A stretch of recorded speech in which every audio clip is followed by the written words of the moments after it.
অসমৰ সংবাদ ক্ষেত্ৰখনত আন এটি portal news channel News for North East নামেৰে আত্মপ্ৰকাশ ঘটিছে।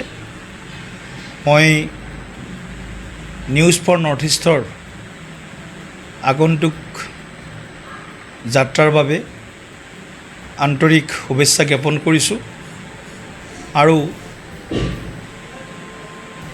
বস্তুনিষ্ঠ সত্য নিৰ্ভীক সাংবাদিকতাৰ জৰিয়তে নিউজ ফৰ নৰ্থ ইষ্টে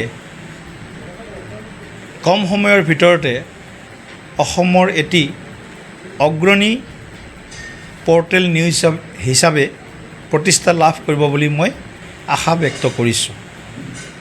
এই চেগতে মই নিউজ ফৰ নৰ্থ ইষ্টৰ সমূহ সাংবাদিক বন্ধু বান্ধৱী আৰু এই পৰ্টেল নিউজটোত কৰ্মৰত প্ৰতিগৰাকী কৰ্মকৰ্তাক মই আন্তৰিক শুভেচ্ছা জ্ঞাপন কৰিছোঁ।